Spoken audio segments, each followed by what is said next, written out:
So for this video, I'm going to show you how to machine a very simple part in Mastercam.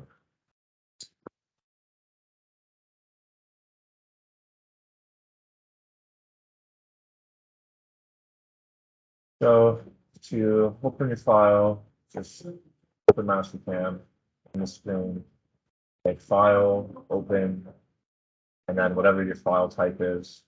For me, I save my files as parasolids from SolidWorks, but you can open step files and you can just open straight up SolidWorks files. But this is the part I'm going to be using. Hit open. So this is the part we'll be doing. So some stuff to help you customize your screen. Go into settings, configuration.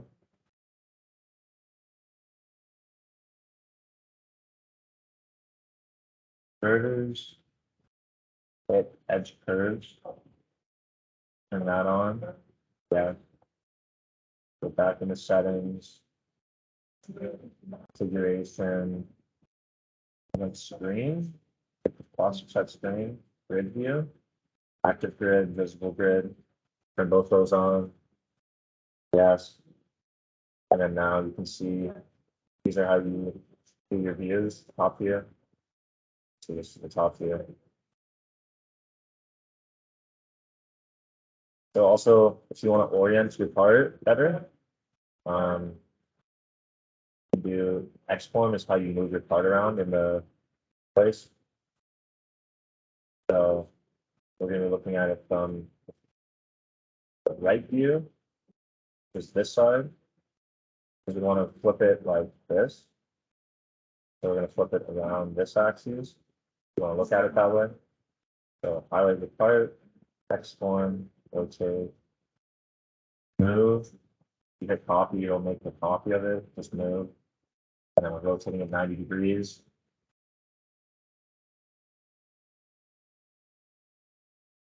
And there you go. You see now it's flipped. Back to top view. Now it's in its top view.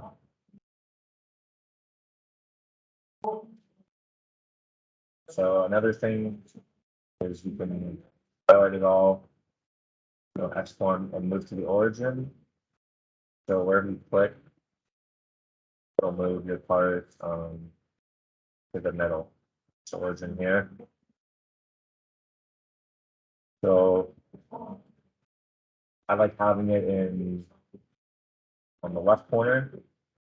This is how I machine parts, but for your guys' project, you're not machining, so it doesn't matter as much for you. But you do want to have it at the 0 height, just below the Z height, at 0, because otherwise, when you're doing the toolpath, it'll confuse you a bit. So then we'll start with the machining stuff. You're gonna have to select the machine type. For this, we're doing, you can do lathe, all this stuff, but we're doing mill. We're gonna do mill default. So it should pop up here. Next, what you're gonna want to do is set your stock material. To go to properties, stock setup. And then for this part, I'm just gonna do, I'll show you some examples. Do a bounding box. Bounding box just selects the whole part you have and creates a box around it as big as it needs to be to encompass everything. So you can change the shape, cylinder, rectangle. For this one, I would just do a rectangle. Stock is just the material that you're starting with before you start machining. So this would be a perfect piece of the exact dimensions. Most pieces you would leave a bit bigger, so you would add like 100 thou on each side. So you can see like it's a bit bigger than what you're actually taking off material on the sides. It's not exactly perfect. But for this, yeah, we'll leave it like that. Okay, so everything's gonna want to be in your top view when you're making the toolpaths. Because it's 3 axes, so you can only do stuff from the top anyways. So for toolpaths, we're gonna start with facing. This one, face. Check mark. You can just hit check mark. It'll automatically go for you. So toolpath type, spacing. I'm gonna go to tool, select tool library, and make this bigger to help you. So we're gonna filter the tool type. So in here we want the face mount. Check mark. This will just filter the tool selection to just face mount. Just hit filter. We're gonna have to be doing drills later. Will be all your drills, face mills, and mills.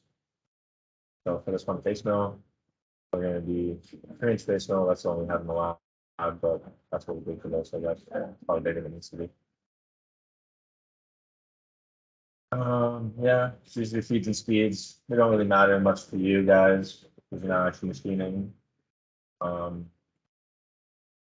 Here, this will like leave material on, so you want to take that off.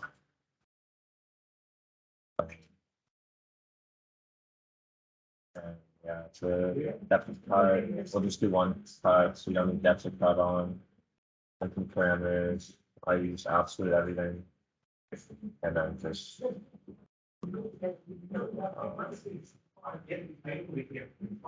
Let's take off like time though. Just to show you how facing works. And then for the machining, this would be like your turn of coolant on. You don't really have to for yours. This is how you check to see how your toolpath looks. You can see what's appeared here now though. That's the blue line, the toolpath. So to check, you select, enter the green check marks there, and then click this, verify selected options, operations.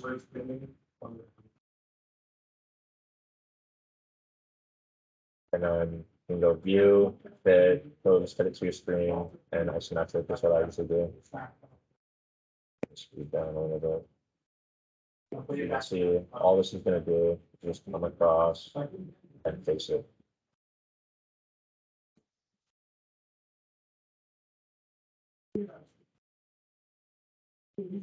So for drilling, that's our top view. You can go toolpaths, and you can go drill.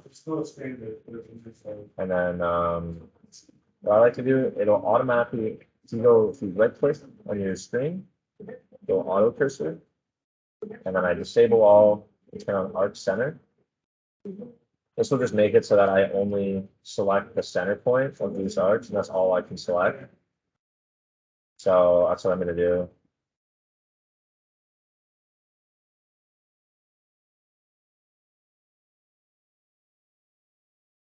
So select all of your holes or whatever. Click OK, and then you're on drill. Tool. You're going to hit select tool library. And this one's putting center drills, spot drills, and drills in here. So we're going to filter. We hit none, and we can put on drills for this one. So pick your drill size, I guess. You can go based on diameter. For this, these drills are for tops are 1032s. So the pre-drill for that is 21. But you guys use whatever drill you need.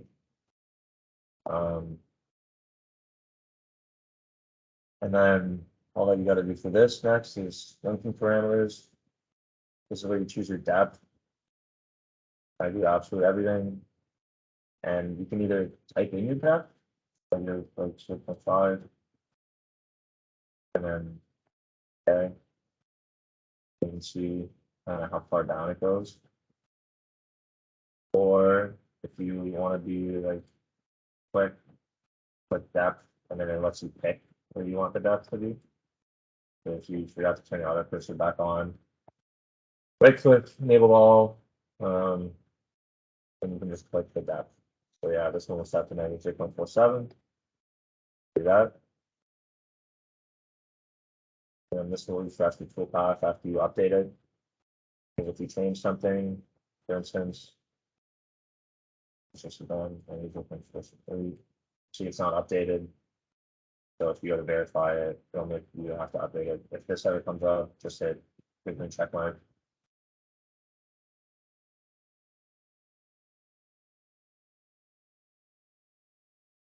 Oh.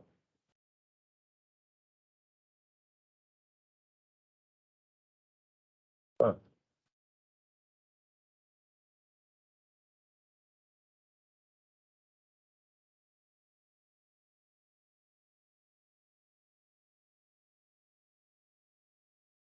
So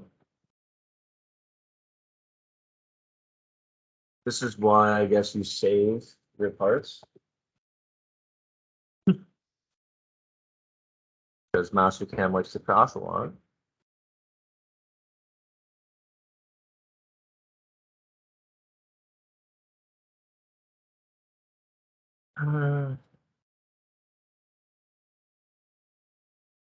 So I'm not going to do the video again. I'm just going to do the stuff I just did super quick without any talking. So you can just skip until I'm back at the other part if you want.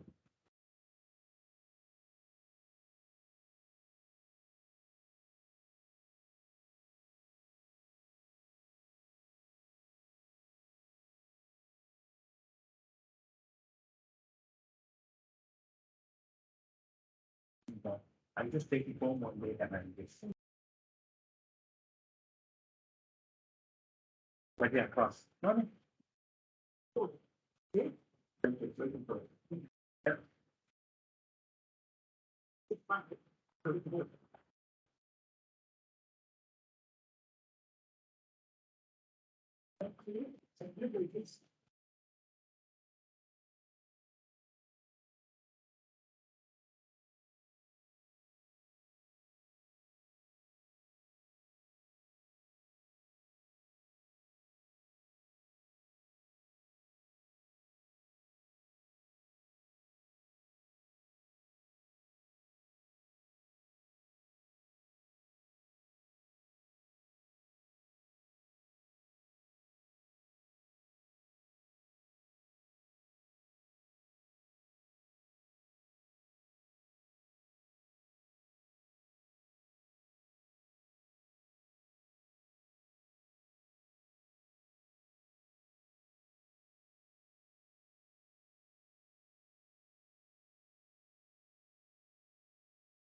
Let's save this. It's a process then. All right. Oh.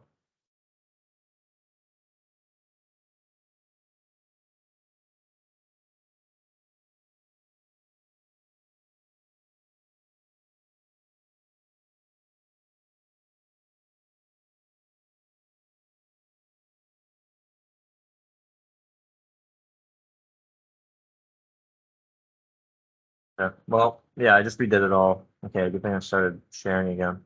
Um, sorry, yeah, just skip to this part, I guess.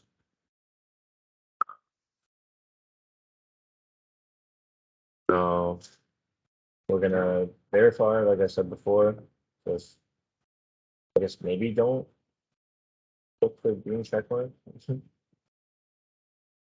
Always save your work when Mastercam, otherwise it's gonna so it's gonna face it, and then we're gonna be drilling the holes. This is the pre-drill.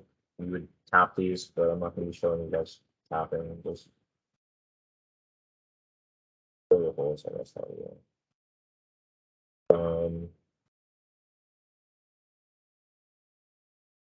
And then now we're gonna be doing this inside pocket area here. So I'm gonna try to do that. So you go into toolpath, 2D high speed, and then dynamic mill. You can use pocket, but for the machine I use this. I always use this. Dynamic mill. So you're gonna want to click stay inside because you're machining only inside the part. And then you're gonna want to do a containment region because you're staying inside the part and you want to contain it to a certain zone. So that's why you do a containment region. So you're gonna want to pick. And yeah, this part kind of sucks. Sometimes it'll automatically do a full chain for you.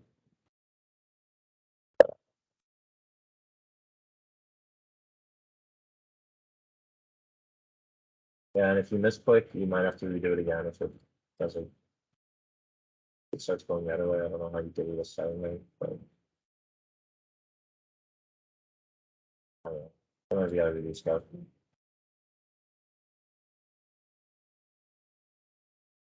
So I got the full chain. Then check mark. That's good. Check mark. Go to a dynamic mill on the top here. Tool for this, we're gonna use a flat end mill. So select tool library filter. We're filtering. These are the flat end mills.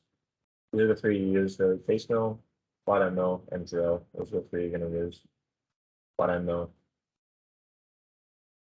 So for this one, we need one that's small enough to do these corners and big enough where it won't take forever. So I'm just gonna use like a 1/4 inch. It's probably still kind of small, but whatever.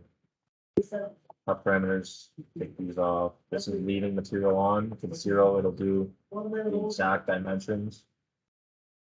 Looking parameters, now you just set your depth. I just do absolute everything. I don't know. You look up the difference for the other stuff if you want, but it doesn't matter. Depth, put the depth of whatever you want. -0.5, you can type it into, like I said before. And then this start creating a tool path. So when you go to verify select the option.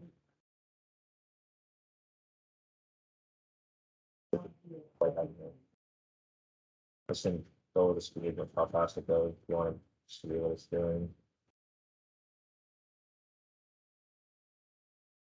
See, yeah, so realistically, this one takes 14 minutes to do. I would use a bigger tool to make it real faster and then do this one at the end. But I think you guys just have to worry about moving the material. So that's how you do pockets. I mean, you can play around too. You could probably do it to a path with just a pocket as well. But whatever you want to do. You have an example this way, so if you want to do it this way, do. And then we're gonna do this outside pocket here now. So for this one, we're gonna do the same thing. We'll have the dynamic now. This time we're gonna be from the outside. And then we're going to do an avoidance region because you're outside of it and you want to avoid a certain part. That part is here. You want to avoid this. Fillets. That should be the fillets.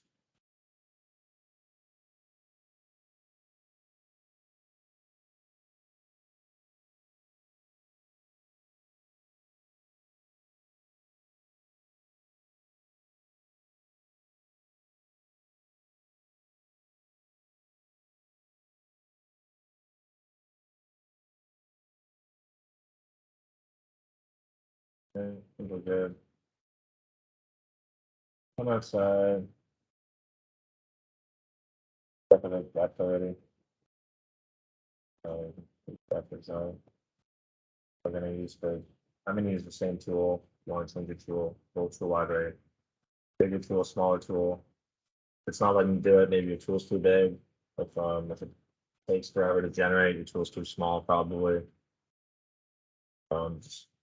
Just use a reasonable size tool based on how big your part is. Oh, this one 1/4 inch is fine. So you have the depth. Now it's going to generate the tool path. Just going to basically be cutting this because there's not anything else to cut outside.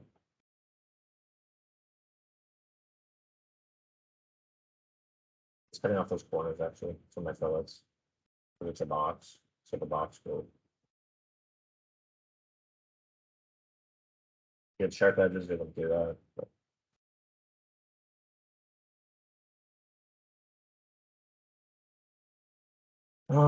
yeah, you can play around with it.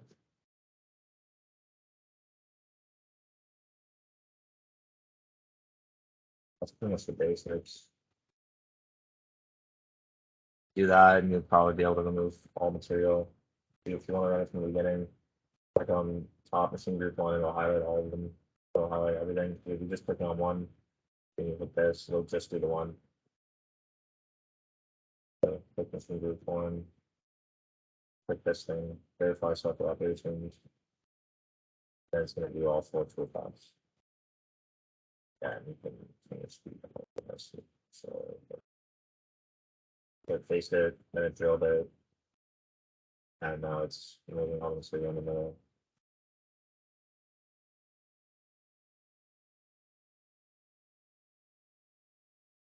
And it did the outside.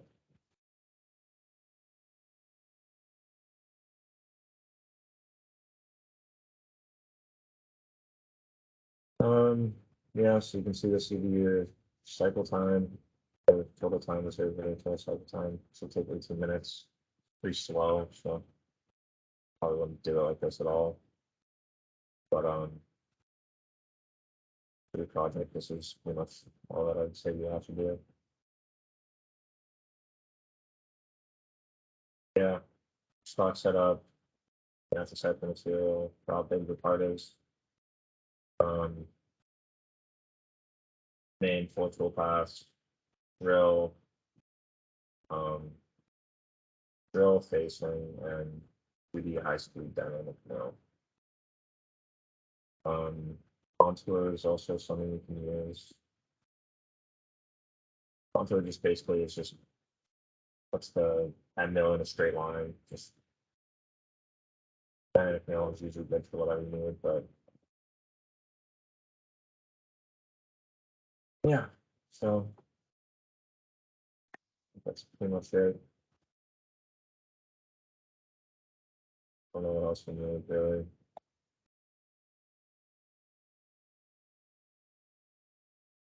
Yeah. Any questions? Probably ask the blueprint to want to email me or something. Or, I don't know. But yeah. That's it.